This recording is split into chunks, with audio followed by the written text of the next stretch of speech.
আচ্ছা ঠিক আছে, জানাজা পড়ালাম। আর একটা লোকটার ঋণ আছে, জি, কেউ পরিশোধ করবে, কেউ দাঁড়ায় না। তখন তিনি বললেন ঠিক আছে জানাজা করো, আমি গেলাম। তার মানে আপনার জানাজা হবে না। ঋণ আছে, ব্যাংকে টাকা নিয়ে অনেক কিছু করলেন, বাড়ি গাড়ি করলেন, আপনি বুঝতে পারেননি, শ্বাস বন্ধ হওয়ার সাথে সাথে ফাঁসি হয়ে যাবে। কেউ রক্ষা করতে পারবে না, পৃথিবীর কোনো কিছু রক্ষা করতে পারবে না। আল ইয়াউমা লা তামলিকু নাফসুন লিনাফসিন শাইআ, আল ইয়াউমা আল আমরু লিল্লাহ। আজ কোনো মানুষের কোনো উপকার করতে পারবে না। একচ্ছত্র মালিকানা আমার হাতে। আইনাল জাব্বার আইনাল মুতাকাব্বির। স্বৈরাচারী, স্বেচ্ছাচারী, অহংকারী, বদমেজাজিরা কোথায়? আনা মালিকুল আমলাক, আমি হচ্ছি রাজাধিরাজ। এই ঘোষণা দিয়ে বিচার শুরু হবে, তার নাম কাহার। খুব কঠোর কঠিন, কারো রক্ষা হবে না। সামান্য কাজে যায়েন না, পয়সা উপার্জন করেন বেশি করে। আমি এ কথাই বলছি, বলতে গিয়ে বলেছি 600 কিলোমিটার যেতে হবে, টাকা পয়সা নেই, খুব দুর্দিন, প্রচন্ড রৌদ্র, বাইরে হাঁটা যায় না, যেতে হবেই। রাসূল আদেশ করেছে, খানা পানি নেই, কিছুই নেই, গাছে ফল পেকে এসেছে মাত্র। দুর্দিন আর দুর্দিন, প্রচন্ড রৌদ্র, মাঠে না রাস্তায় নামা যায় না, যেতেই হবে। কালকে আদেশ। ওমর কি দিতে পারো? অর্থ সম্পদের অর্ধেক দিলাম। ভালো কথা, আজকে সবকে ঠগিয়ে দিব। ওমরের হিসাব। আবু বকর সিদ্দিক কি দিতে হবে? আবু বকর সিদ্দিক রাদিয়াল্লাহু তাআলা বলেন, আপনাকে আর আল্লাহকে বাড়িতে রেখে যা আছে সবই দিয়ে দিলাম। হতে পারে যে ভ্যান ভাড়া হবে না, তবে তিনি যা বলেছেন এই বাক্য ডিঙ্গিয়ে পৃথিবীর কোনো মানুষ আর আগে যেতে পারবে না। ও দিয়ে ভ্যান ভাড়া হবে না। উসমান কি করতে হবে? উসমান বলেন, আল্লাহর নবী, যত মানুষ তাবুকের যুদ্ধে যাবে সমস্ত মানুষের অর্ধেকের যাতায়াত খরচ, খাওয়া খরচ আমি দিব। তার মানে 30,000 মানুষ আছে, 3 মাস লাগবে যেতে আসতে। 15,000 মানুষকে 3 মাস খাওয়াবেন। 15,000 মানুষকে 15,000 উট দিবেন। একটা উটের দাম যদি 1 লক্ষ টাকা হয়, তাহলে 15,000 উটের দাম কত? তার নাম ধনী। কখনো আপনি ছেলে মেয়েকে নিঃস্ব করে ছেড়ে যাবেন না। আল্লাহ নবী বলছেন যে ছেলে মেয়েকে নিঃস্ব করে ছেড়ে যায় না, যে আর একজনের কাছে হাত পাতবে সাবধান। হাদিস বুখারী মুসলিম। আল্লাহ নবী বলছেন, দেওয়া হাত খান গ্রহণ করো, নেওয়া হাত খান গ্রহণ করিও না। দেওয়া হাত খান ভালো, নেওয়া হাত খান খারাপ। দেওয়া হাত খান দানশীল, নেওয়া হাত খান ভিক্ষুক। কোনো সময় নেওয়া হাতটা গ্রহণ করবে না, দেওয়া হাতটা গ্রহণ করিও, জীবনের সফলতা অর্জন করতে পারবা। তাই তিনি বলছেন দিন মজুরকে দান করতে হবে, মানে দেওয়া শিখো। সে যা টাকা পয়সা দিচ্ছেন ছেলে মেয়ের হাত দিয়ে দেওয়া হবে, ছেলে মেয়ে দিতে শিখুক। আপনার অবর্তমানে যেন ছেলে মেয়ে মুসাফিরকে খাওয়াতে পারে, অসহায় মানুষকে খাওয়াতে পারে। আপনার বাড়ির নাম হবে মেহমানখানা। যেমন আপনার বাপের অভ্যাস ছিল, আপনার দাদার অভ্যাস ছিল, ওই গতিতেই ফিরে যেতে হবে। শতদিন বলেছি, মনে রাখবেন, হালাল স্পষ্ট, হারাম স্পষ্ট। কেউ যদি সন্দেহের মধ্যে পড়ে যায়, তাহলে পরকাল হারিয়ে গেছে। সন্দেহ থেকে বাঁচতে হবে। কার রাই? রাখালের মতো। ইয়া রাহা ওয়াল হেমা, যে রাখাল আইলে গরু চড়াচ্ছে, সম্ভাবনা রয়েছে আইলে গরু চড়ালে গরুতে ধানে মুখ দিতে পারে। আইল বুঝেন কিনা আমি জানি না। আল্লাহ নবী বলছেন, আইলে গরু নিয়ে যায় না, গরু থাকতে থাকতে ধানে মুখ দিতে পারে। ঠিক তুমি সন্দেহ যুক্ত রুজি উপার্জন করিও না, তুমি বিপদে পড়ে যাও। মনে রেখো, আড়ালে কুল্লে মালিকিন হেমা হেমাল্লাহ মহারেমহ। আল্লাহর একটা সীমারেখা রয়েছে, মানুষের একটা, দেশের একটা সীমারেখা রয়েছে। বাংলাদেশ শুরু হলে ভারত শেষ হয়, ভারত শেষ হলে বাংলাদেশ শুরু হয়। আর আল্লাহর সীমারেখা হচ্ছে হালাল হারাম।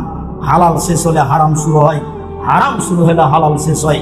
এরপরে তিনি বলছেন, মনে রেখো, মানুষের শরীরে একটা টুকরা রয়েছে, যতক্ষণ পর্যন্ত টুকরা ভালো আছে, মানুষটা ভালো আছে, ওই যে ফাসাদাত ফাসাদাত জাসাদু কুল্লুহু, যখন ওই টুকরা খারাপ হয়ে যাবে, গোটা মানুষটাই খারাপ হয়ে যাবে। আলা ওয়াহিয়াল কালব, মনে রেখো, সেটাই অন্তর। যার অন্তর ভালো তার সবই ভালো, যার অন্তর খারাপ তার সবই খারাপ। যার ভিতর ভালো তার সবই ভালো, যার ভিতর খারাপ তার সবই খারাপ। আপনার সাথে বলে গেছে একরকম, ওটা মুখে বলেছে, ভিতরে আর একটা ছিল, সেই সবচেয়ে খারাপ মানুষ বলে রাসূল সাল্লাল্লাহু আলাইহি ওয়াসাল্লাম উল্লেখ করেন। হালাল রুজির ব্যাপারে বাহির ভিতর সবটা সমান হতে হবে। আল্লাহ তুমি তৌফিক দান করো, আল্লাহুম্মা আমিন। আল্লাহুম্মা সাল্লি আলাইহি ওয়া বারিক আলাইহি। আলহামদুলিল্লাহ ওয়াহদা ওয়াসসালাতু ওয়াসসালামু আলা মান লা নাবিয়্যা বাদা।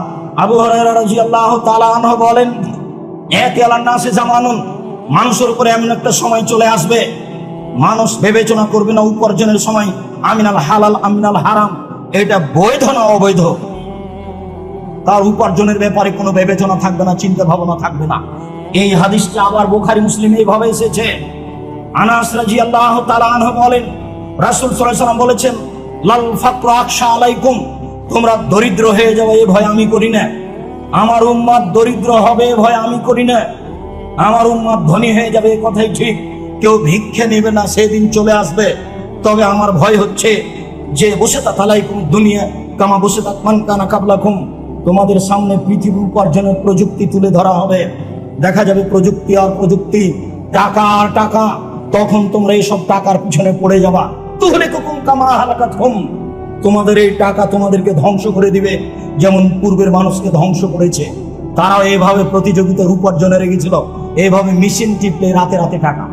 বুঝলো না যে উপার্জন করছে কোথায় হালাল আর কোথায় হারাম, কারো বিবেচনার হিসাব নাই।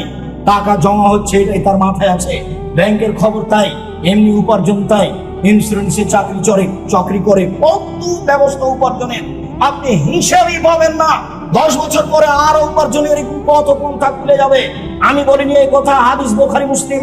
রাসূল সাল্লাল্লাহু আলাইহি ওয়াসাল্লাম বলেন ফাত্তাকুদ দুনিয়া ওয়াত্তাকুন নিসা, তোমরা মহিলা থেকে বেঁচে থাকো, পৃথিবী থেকে বেঁচে থাকো। মহিলা যেমন মানুষকে বিপদে ফেলতে পারে, পৃথিবীর টাকা পয়সা মানুষকে বিপদে ফেলতে পারে, এই কথাই ঠিক। তাই তিনি বললেন পৃথিবী থেকে বেঁচে থাকো, না বুঝে পৃথিবী উপার্জন করে নইলে তোমাকে ধোকায় ফেলে দিবে। আর দুনিয়া হলো অতুল খাজেরা, পৃথিবী হচ্ছে মিঠা বস্তু, সাবধান।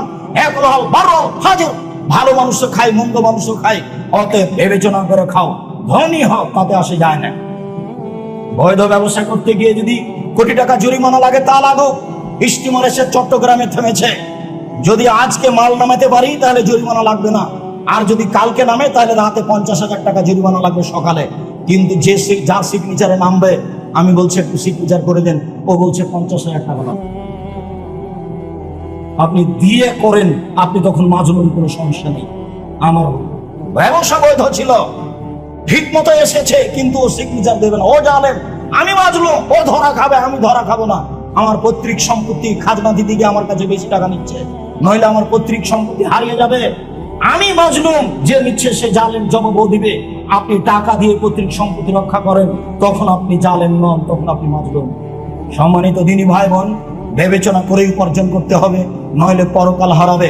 আনাস রাদিয়াল্লাহু তাআলা আনহু বলেন, রাসূল সাল্লাল্লাহু আলাইহি সাল্লাম বলেছেন, মনে রেখো 4টা জিনিস আছে, যদি তোমার থাকে তাহলে তোমার সবকিছু আছে, মনে রেখো। আর এই 4টা যদি না থাকে তাহলে তোমার সবকিছু হারিয়ে গেছে, এটা মনে রেখো।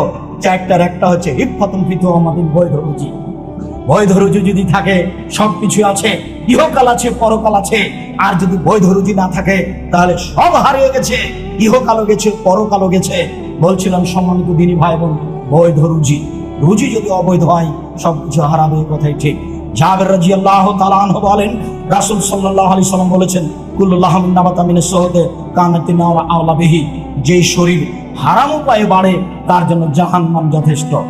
রাসূল সাল্লাল্লাহু আলাইহি সাল্লাম বলেন, লা ইয়াদখুলুল জান্নাতা জাসাদুন গুযিয়া বিল হারাম, যে শরীর হারাম উপায়ে বড় হয় সেই শরীর জাহান্নামে যাবে। রাসূল সাল্লাল্লাহু আলাইহি সাল্লাম বলেন, হারামাল্লাহুল খামরা ওয়া সামারাহা, আল্লাহ তাআলা মদ হারাম করেছেন, তার ক্রয় বিক্রয় হারাম করেছেন। অল খিনজির অসামানহু, শোর হারাম করেছেন, তারা ক্রয় বিক্রয় হারাম করেছেন। অল মাইতাতা, মরা প্রাণী হারাম করেছেন, তার ক্রয় বিক্রয় হারাম করেছেন। অল আসনামা, পুতুল হারাম করেছেন, পুতুল বাড়িতে রাখবেন না, সেটা প্লাস্টিকের হোক, যেটাই হোক না কেন, সেটা কাগজের হোক পলিথিনের হোক, পুতুল যেন কোনো প্রকার আপনার বাড়িতে না থাকে, তার আপনি ব্যবসা করবেন না। এর যত পথ পন্থা আছে সব হারাম। রাসূল সাল্লাল্লাহু আলাইহি সাল্লাম বললেন, লা তাবিল কায়না, গান বাজনা বাদ্যযন্ত্রের মাধ্যম ক্রয় করিও না, বিক্রয় করিও না। লা তাস্তারহুন না, গান বাজনা বাদ্যযন্ত্রের মাধ্যম ক্রয় করো না। ওলা তুআল্লিমুহুন না, তোমরা গান বাজনা বাদ্যযন্ত্র শিখিয়ে দিও না। হেডমাস্টারই চলে না গান বাজনা বাদ্যযন্ত্র ছাড়া। রাসূল সাল্লাল্লাহু আলাইহি ওয়াসাল্লাম প্রোভাইড না করে দিলেন। তারপরে তিনি বললেন, আসামানুহুন না হারাম, এর মাধ্যমে যত পয়সা উপার্জন হবে সব হারাম। টাকা ছিল আপনার পৈতৃক সম্পত্তি বিক্রি করা, ওই যে দোকানে টাকা, আপনি সারা রাত সারাদিন চেষ্টা করে ব্যবসা করছেন, কিন্তু দোকানে টিভি ল্যাংটা মেয়ে নাচে, সবকিছু হালাল ছিল, ওর কারণে হারাম হয়ে গেল। আপনি হয়তো বুঝতে পারছেন না। রাসূল সাল্লাল্লাহু আলাইহি ওয়াসাল্লাম এভাবে বলেন। সম্মানিত দিনী ভাই বোন, হারামের সবচেয়ে বড় পথ হলো সুদ। যতগুলি হারামের পথ রয়েছে তার সবচেয়ে বড় পথ হলো সুদ। সুদ দিয়ে আপনার জীবিকা নির্বাহ বিভিন্ন ভাবে হারাম হবে, তবে আপনি যেখানে নিরুপায় সেটা ভিন্ন কথা। আল্লাহ তাআলা বলেন, ইয়ামহাকুল্লাহু রিবা ওয়া ইউরবিস সাদাকাত, আল্লাহ দানের পয়সাকে বাড়িয়ে দেন আর সুদের পয়সাকে কমিয়ে দেন। সুদ খেলে ভিক্ষুক হতেই হবে, আজ হোক আর কাল হোক। আল্লাহ তাআলা বলেন আহলাল বাই'a ওয়া হারাম রিবা, আল্লাহ ক্রয় বিক্রয় ব্যবসাকে হালাল করেন আর সুদকে হারাম করেন। আল্লাহ তাআলা বলেন ইয়া আইয়ুহাল্লাযীনা আমানু লা তাকুলু রিবা আযাফা মুযাফা, হে পৃথিবীর মানুষ যারা আল্লাহকে বিশ্বাস করো, পরকালকে বিশ্বাস করো, তোমরা সুদ খায়ো না।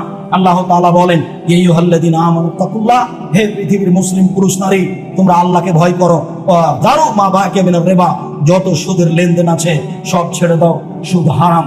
রাসূল সাল্লাল্লাহু আলাইহি ওয়াসাল্লাম বলেন লানাল্লাহু আকালা রিবা ওয়া মুকিলাহু ওয়া কাতিবাহু ওয়া শাহিদাইহি, আল্লাহর নবী অভিশাপ করেন যে সুদ খায়, যে সুদ দেয়, যে সুদ লিখে, যে সুদের সাক্ষী থাকে, সবাই একই রকম পাপী, সবাই অভিশপ্ত। রাসূল সাল্লাল্লাহু আলাইহি ওয়াসাল্লাম এই কথা বলেন। রাসূল সাল্লাল্লাহু আলাইহি ওয়াসাল্লাম বলেন দিরহাম রিবা ইয়াকুল রাজুল আলাম আসাদুন সিতাতুন সালাসিনা জিনিয়া, কেউ যদি জেনে শুনে 1 টাকা সুদ খায়, 36 বার জেনা করে যত পাপ হবে, 1 টাকা সুদ খেলে তার চেয়ে বেশি পাপ হবে। সুদেরই পাপ এমন একটা পাপ যার ভাষা যেভাবে উল্লেখ হয়েছে আল্লাহর নবী আর কোনো পাপের ভাষা এভাবে উল্লেখ করেননি। জানেন কি পৃথিবীতে সবচেয়ে বড় পাপ কোনটি? পৃথিবীতে সবচেয়ে বড় পাপ শিরক, কিন্তু তার ভাষা এরকম নয়। জানেন কি পৃথিবীতে দ্বিতীয় মহাপাপ কি? পৃথিবীতে দ্বিতীয় মহাপাপ হলো পিতামাতার অবাধ্য চলা, তবে তার ভাষা এরকম নয়। জানেন পৃথিবীতে তৃতীয় মহাপাপ কি? পৃথিবীতে তৃতীয় মহাপাপ হলো মিথ্যা সাক্ষী দেওয়া। পাবনা জেলায় কতগুলো মানুষ 20 বছর থেকে জেলে আছে, ও নিজেই জানে না আমি কেন জেলে। জজ জানে না ঘটনা কি, উকিল জানে না ঘটনা কি, সবাই না জানার উপরে ফাঁসি দিয়েছে, আজীবন জেলে।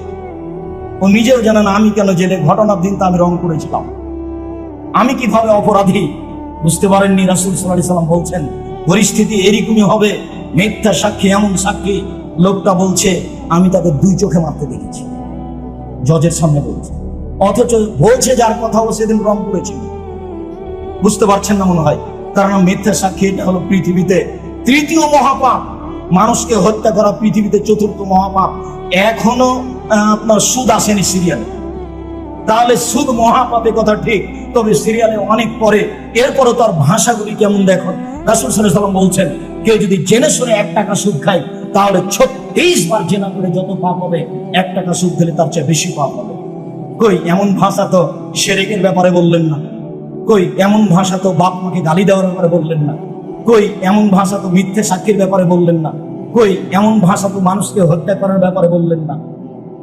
তার মানে এই পাপে সমাজ নষ্ট হয় সুদের পাপে, যার কারণে সব এই পাপে ঘেরা পড়বে, যার কারণে এই পাপটা এইভাবে উল্লেখ রয়েছে।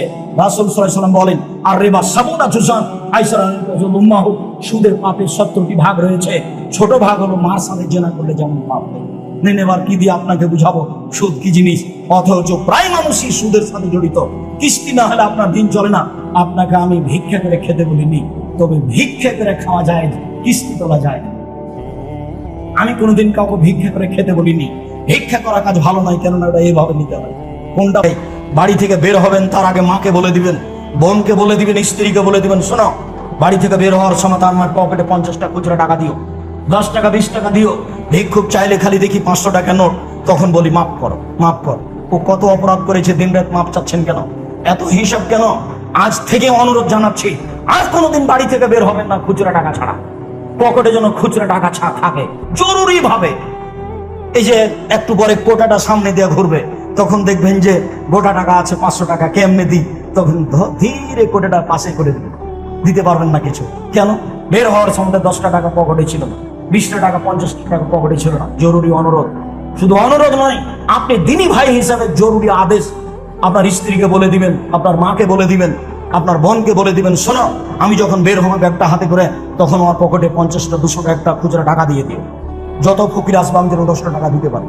মসজিদে যখন এটা কোটাটা আমার সামনে দিয়ে যাবে, তখন যেন আমি 20টা 50টা টাকা দিতে পারি। আর জামিয়া সালাফিয়া তো আছেই, জামিয়া সালাফিয়া তো জাতিকে উন্নত মানের শিক্ষা দিতে চাই, সেটা তো আমাকে দোয়া করতে হবে, না হলে জরুরিভাবে সেখানে পয়সা দিয়ে আসতে হবে। এটা তো আমার জিম্মেদারি। কিন্তু খালি বের হয়ে গেছেন, কি করবেন? কোনোদিন খালি বের হবেন না। আমার মা বলতো, যখন বাড়ি থেকে বের হতাম তখন বলতো কিছু খুচরা টাকা নিয়েছো? কেন মা? তো বলছে বেটা ছেলেকে খালি বের হতে হয় না, টাকা নিয়ে বের হতে হয়। কেন? যে আমার মা বলতেন, আমি নিজেও জানি, বাড়ি থেকে বের হতে হবে তখন কিছু টাকা পয়সা নিয়ে বের হতে হয়। এটা আমার মা বলতেন। আর এই ভাষাটা বলতেন যে বেটা ছেলেকে টাকা পয়সা নিয়ে বের হতে হয়, খালি বের হতে হয়। সম্মানিত দিনী ভাই বোন, আমরা শেষের দিকে এসে বলছি রাসূল সাল্লাল্লাহু আলাইহি সাল্লাম হারাম উপার্জনের যতগুলি পথ উল্লেখ করলেন, তার সবচেয়ে জঘন্য ঘৃণিত পথ উল্লেখ করলেন, সেটা হলো সুদ। হালাল রুজি উপার্জন করতে হবে, এই কথাই ঠিক। জীবন বাজি রেখে হালাল রুজি উপার্জনের চেষ্টা করতে হবে যে কোনো মূল্যে। জরুরি অনুরোধ, পয়সা বেশি উপার্জন করতে হবে, এই কথাই ঠিক। যদি পয়সা বেশি উপার্জন না করেন তাহলে হাত পেতে দিতে হবে, দেওয়া যাবে না। আর সবচেয়ে বেশি পয়সা উপার্জন করা যায় ব্যবসা দিয়ে। রাসূল সাল্লাল্লাহু আলাইহি সাল্লাম নিজে ব্যবসায়ী ছিলেন, তবে ছোটকালে ছিলেন ছাগলের রাখাল, পরকালে ছিলেন শরিকে ব্যবসায়ী। ব্যবসা তিনি ভালোবাসতেন, ব্যবসা দিয়ে অনেকের উপকার করা যায়। তিনজনই ব্যবসায়ী, আবু বকর সিদ্দিক রাদিয়াল্লাহু তাআলা আনহু ব্যবসায়ী মানুষ, উমর রাদিয়াল্লাহু তাআলা আনহু ব্যবসায়ী মানুষ, উসমান রাদিয়াল্লাহু তাআলা আনহু ব্যবসায়ী মানুষ। তিনজনই ব্যবসায়ী মানুষ, তবে ব্যবসাতে টাকা বেশি কার? উসমান রাদিয়াল্লাহু তাআলা আনহু, তার নাম গনি, মানে দিতে পারেন, সেই জন্য 15,000 মানুষের খরচ দিলেন। হালাল রুজি উপার্জন করতে গিয়ে আপনাকে আমি পিছিয়ে হটতে বলিনি, আপনাকে আমি সামনের দিকে আসতে বলছি। কেননা ইবাদতের জগতে সবচেয়ে দামি ইবাদত দান। তিনি বলছেন সবাকে দান করতে হবে। তখন সাহাবী বললেন, যদি না পারলে মানুষের বাড়িতে কাজ করবে, কাজ করে নিজে খাবে আর মানুষকে দিবে। দেখেছেন, ভাগ করে দিলেন, হাদিস তো বুখারী মুসলিম। তখন সাহাবীগণ বলছেন, যদি কাজ করতে না পারলে অসহায় মানুষের সহযোগিতা করবে, একটা ভ্যান ঠেকে গেছে, ঠেলে দিবে। বলছে এটাও যদি না পারে, দেখছেন একই বৈঠকে সাহাবীগণ নিচে নিয়ে যাচ্ছে। বলছে যদি অসহায় মানুষকে সহযোগিতা করতে না পারে, অসহায় মানুষকেও যদি সহযোগিতা না করতে পারে, তাহলে নিজেকে অন্যায় থেকে বাঁচাবে, এটাই হলো সাদকা। উপার্জনও করে না, সহযোগিতাও করে না, মোবাইল নিয়ে বসে আছে, তাহলে তো হবে না। মোবাইল বন্ধ করে এমনি বসে থাকতে হবে, তাহলে নাকি উপার্জন করতে হবে, জরুরি। আমার মা বলছে তুই যেভাবে বলছিস তাতে তো বউ ছেলে বেড়ে যাবে। বলে কি, বাপকেও কাজ করতে হবে। আপনি ভুল বুঝছেন মনে হয়, বাপকেও কাজ করতে হবে, কথাই ঠিক। বাপ ছেলের খাবে না যতদিন পর্যন্ত নিজে কাজ করতে পারে। নিজে কাজ করলে দানের স্বাধীনতা থাকে। এখন ছেলেকে বললাম আব্বা 500 টাকা দাও তো আব্বু, আমি মুখকে দিব, তা ছেলের কাছ থেকে নিয়ে দিতে হলো জামিয়া সালাফে। আরে আমি নিজে উপার্জন করি, আমার বয়স 80, তাতে কি আছে? আমি উপার্জন করি 20 টাকা, 10 টাকা দান করি, 30 টাকা আমি উপার্জন করি, প্রয়োজনে ছেলে রেখা দিই। বাপকে এইভাবে বেঁচে থাকতে হবে। যেদিন উপার্জন করতে পারে না সেদিন ছেলে মেয়ে দেখবে, এই কথা ঠিক। কোনো মানুষের বসে খাওয়ার অনুমতি নেই, প্রয়োজনে মানুষের বাড়িতে কাজ করতে হবে, এটাই রাসূল সাল্লাল্লাহু আলাইহি ওয়াসাল্লামের আদেশ। সম্মানিত দিনী ভাই বোন, বৈধ রুজির উপার্জনের চেষ্টা করতে হবে যে কোনো মূল্যে। হারাম রুজি থেকে বেঁচে থাকতে হবে যে কোনো মূল্যে। কেননা মানুষের জীবনে সবচেয়ে জরুরি কাজ 5 ওয়াক্ত সালাত, নামাজ। তবে তার চেয়েও জরুরি কাজ হলো হালাল রুজি। নামাজ না হলে সবই ঠেকে যাবে, এবার হালাল রুজি না হলে নামাজও ঠেকে যাবে। তারপরে তৃতীয় জরুরি কাজ কোরআন তেলাওয়াত করা। চতুর্থ জরুরি কাজ মানুষ যেখানে বসে গল্প করছে সেখানে না বসা। তারপরে জরুরি কাজ হচ্ছে, এই দিনী ভাই বোন হিসেবে আপনাকে আমি বলছি, ঘুমের ঘোর উপার্জন করতে শিখেন। তার মানে খুব ঘুমিয়ে আছেন, স্বপ্ন দেখবেন উপার্জন, তার মানে আপনি তা ব্যস্ত থাকেন উপার্জনে। আর রাজার হালে ব্যবসা করছেন, ব্যবসা রাজার হালে হয় না। যে 20 লক্ষ টাকা আছে ব্যাংকে রেখে দিয়েছি, প্রতি মাসে 1100 করে পাই, লক্ষে। অবাক কথা, নিরাপদ ব্যবসা, ব্যবসা এরকম হয়, এটা কিভাবে হলো? ব্যাংকে বলছে যে, নবী যে বলছেন ব্যবসা নিরাপদ নয়, কোনোদিন সমস্যা ঘটলো না। আমি তো কোটি টাকার ব্যবসায়ী কিনেছি পাবনায় বেগুন, যাবে ঢাকায়, যদি জ্যাম লেগে যায় 7 ঘন্টা দেরি হয়, সব বেগুন পচে যাবে। তার নাম ব্যবসা। টেনশন আছে, ব্যস্ততা আছে, চিন্তা আছে। ব্যবসা এরকম ছিল, 10 লক্ষ টাকা ব্যাংকে রেখে দিয়েছি, কোনোদিন কমলো না, মাসে মাসে এত টাকা পেলাম। এটা তো কেমন নিরাপদ ব্যবসা? ব্যবসা কোনোদিন নিরাপদ হয় না। ব্যবসা তো কোনো কষ্ট ক্লেশ দিয়ে, দীক্ষা, বিনিময়, শ্রম, ব্যথা, সব কিছুর নাম ব্যবসা। নিরাপদে ব্যবসা হয়ে গেলে এমন নাম ব্যবসা নয়। সম্মানিত দিনী ভাই বোন, ব্যবসা করে উপার্জন করতে হবে, ছেলে মেয়েকে উচ্চ শিক্ষিত করার চেষ্টা করতে হবে। প্রয়োজনে ভিক্ষা করে, ছেলে মেয়ে ভিক্ষা করবে না, ছেলে মেয়ে গার্মেন্টসে যাবে না, ছেলে মেয়ে রাস্তাঘাটে নামবে না। আমি যতদিন বাপ বেঁচে আছি, আমি জমিদারি দিয়ে পড়াবো, না হয় মানুষের বাড়িতে কাজ করে পড়াবো, না হয় আমি ভিক্ষা করে পড়াবো। এটা আমার জরুরি জিম্মেদারি, আমি বাপ হিসেবে এইটা মনে করতে হবে বাপকে। তাহলে সমাজের উপকার করা যাবে, নিজের উপকার করা যাবে, জাতির উপকার করা যাবে। তারপরে অনুরোধ থাকছে, আপনাদের এতদা অঞ্চলে এই মসজিদটি আরো বড় উন্নত মানের করতে হবে। আজকে যত কষ্ট পেয়েছেন, এরকম কষ্ট যেন পরবর্তীতে না হয়, এমন একটা ব্যবস্থা করতে হবে। প্রয়োজনে তা 10 তলা হয়ে যায়। সবার একটা চিন্তা ভাবনা থাকতে হবে। তারপরে স্মরণে রাখতে হবে জামিয়া সালাফের কথা। আমার মনে বড় সাধ, আমি এদেশের মাটিতে উন্নত মানের প্রতিষ্ঠান গড়বই করবো ইনশাআল্লাহ। 2013 সালের 24 আগস্ট মঙ্গলবার জামিয়া সালাফের রূপগঞ্জ নারায়ণ ঢাকায় বলেছিলাম, আমার হাতে টাকা নেই, এই কথা সত্য, এখানে প্রতিষ্ঠান গড়বে, এই কথা সত্য, ইনশাআল্লাহ গড়বে। বিশাল ভূখণ্ডের উপরে জামিয়া সালাফের রূপগঞ্জ নারায়ণ ঢাকা। 2016 সালের 17 ফেব্রুয়ারি রোজ বুধবার বিকাল 4:30টার দিকে বলেছিলাম, জামিয়া সালাফের ডাঙ্গিপাড়া পবা রাজশাহীর মাঠে আমার হাতে টাকা নেই, এই কথা সত্য, এখানে প্রতিষ্ঠান গড়বে, এই কথা সত্য, ইনশাআল্লাহ গড়বে। আরো প্রতিষ্ঠান জামিয়া সালাফের তেঘরা বিরল দিনাজপুর, আরো প্রতিষ্ঠান জামিয়া সালাফের 6 নং বাবুগঞ্জ বরিশাল, আরো জামিয়া সালাফ অন্যান্য জেলায় গড়বে ইনশাআল্লাহ। সমস্ত প্রতিষ্ঠানের জন্য আপনি আন্তরিকভাবে দোয়া করবেন। আপাতত এই 2 প্রতিষ্ঠানে 3850 জন ছেলে মেয়ে পড়াশোনা করে, তার 500 জন অসহায় আর 210-15 জন এতিম, যাদের লালন পালন আপনারা করে থাকেন। এই 2 প্রতিষ্ঠানের শিক্ষক শিক্ষিকা কর্মচারী প্রতি মাসে বেতন লাগে প্রায় 20 লক্ষ। জামিয়া সালাফের ডাঙ্গিপাড়ায় একটা আবাসিক ভবন নির্মাণ হতে যাচ্ছে, যাতে ছাত্র পড়াশোনা করবে 5000 একসাথে। জামিয়া সালাফের ডাঙ্গিপাড়া পবা রাজশাহীর বায়তুল হাম জামে মসজিদে একতলায় মুসল্লি ধরে প্রায় 3000। জামিয়া সালাফের রূপগঞ্জ নারায়ণ ঢাকার বায়তুল হাম জামে মসজিদ 200 শতক জমির উপরে তৈরি হতে যাচ্ছে, যার একতলায় মানুষ সালাত আদায় করতে পারবে 10,000 একসাথে ইনশাআল্লাহ। এইসব প্রতিষ্ঠানগুলি আপনার সামনে রয়েছে, এর জন্য আন্তরিকভাবে দোয়া করবেন। এটা আমার পক্ষ থেকে আপনার দিনী ভাই হিসেবে প্রথম দাবি। এরপরে দ্বিতীয় দাবি, দানের হাত প্রশস্ত করবেন। এরপর তৃতীয় দাবি, জামিয়া সালাফের পক্ষ থেকে জামিয়া সালাফের মুখপাত্র